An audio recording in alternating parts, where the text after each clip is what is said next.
Well, thank you, everyone. It's nice to be here. So my name is Judith Shapiro. I'm the Communications Manager at the Carbon Capture and Storage Association.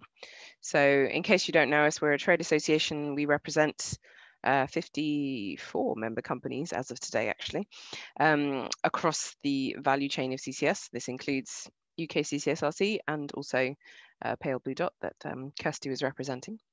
So great to hear Kirsty's presentation. I hope I'm not going to say too much of the same things. I think there was a bit of overlap, but I think what I wanted to do was just provide a bit of a high-level overview, I think, of some reflections from the CCSA over the last kind of 18 months and some of the things might be interesting to think about moving forward.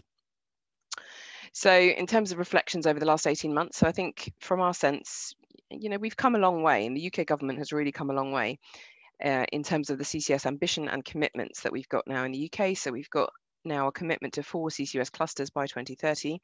The 10-point plan, which was released at the back end of last year, included a target for CCUS of 10 million tonnes captured per year by 2030. And also recently, just last week, we've had the industrial decarbonisation strategy, which also emphasised the strong role for CCS. So some really great move forward from the UK government, really taking us towards a point where we can start to see CCUS roll out. So I think the sense from the industry is we now have clear backing and support from government, from political, from industrial stakeholders, which has been really great. In particular, I think it's amazing to see that the narrative has now moved beyond the power sector and really now, recognizing the role and the applicability of CCUS for multiple sectors across the economy, and also the importance and the emphasizing the need to really develop up CCUS clusters that delivers that kind of cross-economy decarbonisation and economies of scale, etc. So really also great moves forward. However, as Kirsty was already alluding to, we've seen Climate Assembly report last year and Friends of the Earth Scotland Global Witness report, which came out earlier this year. Both of those demonstrate that I think we still have some way to go in terms of building wider public support for CCUS. So just moving forward, I think it's interesting to just unpick whether we're sensing a lack of public support, or is it more about a lack of understanding and awareness? So if you look at one side, the lack of support side, you'll see that support reports like the Global Witness report and also other reports that have come out recently, there's definitely a sense that you're still seeing deep-seated myths and misconceptions around CCUS, such as CCS can only be applied to the power sector or coal, or is just an excuse for the oil and gas industry to continue operating. You're still seeing messages around CCS not being proven or unviable, CCS is too expensive, CCS is not safe, and concerns around leakage.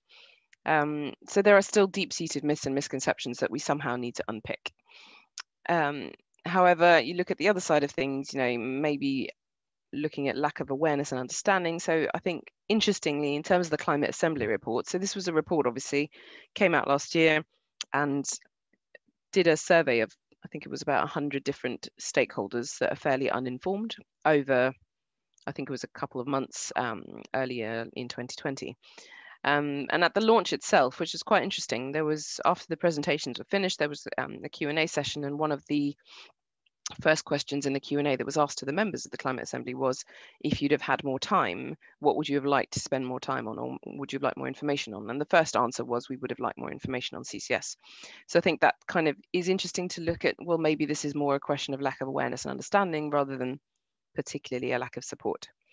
And we held a conference, CCUS 2020, at the back end of December, and we had a keynote opening speech by Minister Kwasi Kwarteng, where he said the public is quite ambivalent at the moment.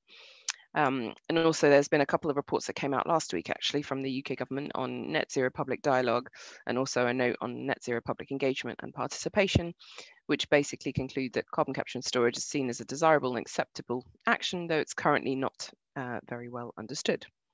So I think in conclusion, there's definitely a sense that there are some deep-seated myths and misconceptions. However, I think the sense is that actually, in the main, it's more a question of a lack of awareness, understanding, and how we really start to build on that. And I think there's a bit of a window of opportunity here to ensure that we can put forward that positive narrative and build that awareness and understanding, whilst the public is still open to learning more, if that makes sense.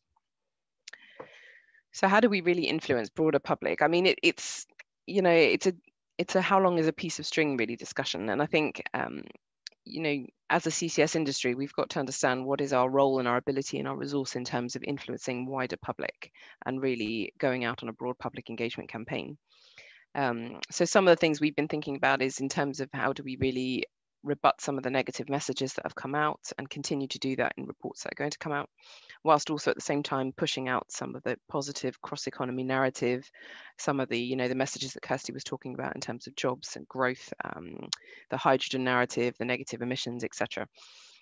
So we've got a number of activities. This is just to give you a feel for what's going on, but it might help to, I guess, some food for thought in terms of research needs. So we've been developing some common rebuttal lines, and we're hoping to agree these and align with other CCS stakeholders.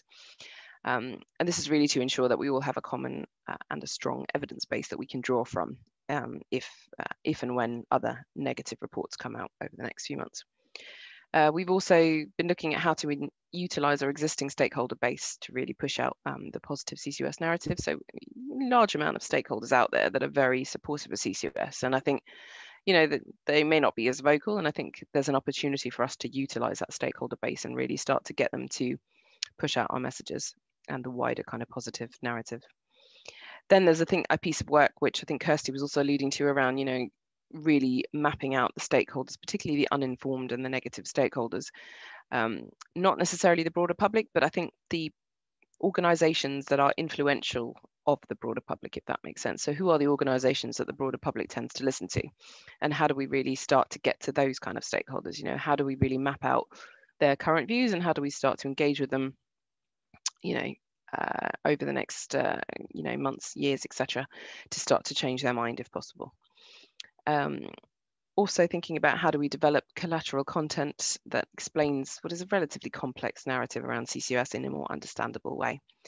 Again, I think that was something that Kirsty was alluding to around our ability to digest and to unpick and to simplify, you know, a fairly complex narrative around CCS. And finally, I think there's a real job to be done around showcasing real projects on the ground. I think the sense is that maybe still, you know, people don't understand the technology and how it's already been operating for many years in different industries, and how do we really showcase the projects that are already operating out there. So yeah, that was just a bit of thoughts on that side. At our CCS 2020 conference in December, we held a public acceptability session where we looked at, we used something called Menti to poll the attendees that came to the session. And one of the questions that we asked was, you know, trying to rank different organisations in terms of their relative influence. So you'll see here the results of that poll for that specific question. It's obviously interesting because you'll notice that media comes out pretty highly, NGOs, academia, local communities, trusted voices, key individuals. But I think it's interesting to think about the fact that, okay, so this is a poll that was done from a group of attendees at a CCS conference. So it's probably fair to say that those attendees are already informed and probably also to some extent supportive of CCS. And I think the real question is, had we carried out this kind of poll with a group of uninformed / negative stakeholders, you'd probably have found that the results would have looked very different. For example, media and government tend to be trusted very little, whereas academic scientific research organisations come out really highly here. So I think this shows that it would be really good to have that kind of that polling and that understanding of who are the trusted organisations and who are the messengers that the wider public listens to. And I think, you know, research can really help here. So I think there could be a real role for UK CCSRC in this point. So just moving on to my final slide. So I think just some other considerations which might help to provide some food for thought in terms of research priorities. So again, looking at the kind of technical side of things and narratives. So how do we start to unpack what is quite a complicated narrative around CCS? You know, this is a cross-economy discussion. And I think, you know, it is interesting because I think when you look at the climate change narrative, particularly in the UK, we tend to focus on discussing particular technologies in silo. And how do we really focus on those kind of technologies like CCS, which have an ability to decarbonize across the economy and decarbonize so many different parts of the economy. So I think that's a real challenge, I think, for all of us to try and unpack that and explain that narrative in a more digestible manner. Again, I think some of the things that we've been looking at, there's a lack of understanding about how pipeline networks work. You know, are we talking about hundreds of miles of pipelines being installed across the British countryside? And how does that fare in terms of public acceptability? Environmental concerns related to storage leakage. I mean, I think there's still a fair bit of lack of understanding of how the subsurface works and what's going on, and you know, still a lot of misconceptions around how CO2 is stored and how CO2 behaves. And I think, as well as explaining that, I think there's definitely a need for us to be honest and transparent regarding that discussion. We need a better understanding of capture rates. I think it's fair to say that people are still stuck in this point that capture only 90% plus. So I think we need to move on from that and really put forward that message that actually we can deliver much higher capture rates. And then a new one which has cropped up recently regarding water demand is something that we need to start to tackle as well. Moving on from that, I think there's, you know, a big piece of work around the messengers and the spokespeople that are going to be important to helping us really push out the message and influence the broader public. And we need to consider both the national and the local messengers. Again, I think research community has a really important role to play here. I mean, I think there's a fair sense that in terms of the public, broader public, the research and the academic community has credibility and is able to put forward an independent voice, which perhaps is not the case with industry and government. Also, in terms of showcasing and learning lessons from other projects, I mean, again, coming back to this point, we really need to demonstrate this is not new technology and projects are operating at the moment. But also, I think really important to understand feedback from populations around existing CCS projects. You know, there are very successful stories out there around how public perception and how communications can help deliver successful projects. And I think it'd be good to bring all that together. I know that there has been a fair bit of work done in the past, so I think it would be good to kind of try and bring all of that together. You know, what makes projects more acceptable, and also I think some of the questions that have been raised. You know, is there a difference in terms of offshore projects or inland projects?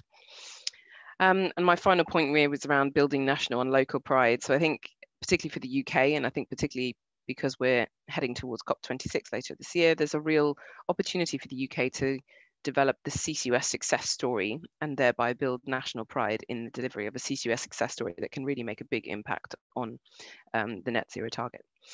And I think also in terms of local pride, I mean, again, like I said, I think there's real evidence from other projects around the world that building local pride in a community located in the vicinity of a CCS project has a real significant contribution to actually delivering a successful project, and also delivering long-term benefits for the local community in terms of jobs, in terms of clean products, growth, etc. So, you know, how do we build both that national and that local pride story?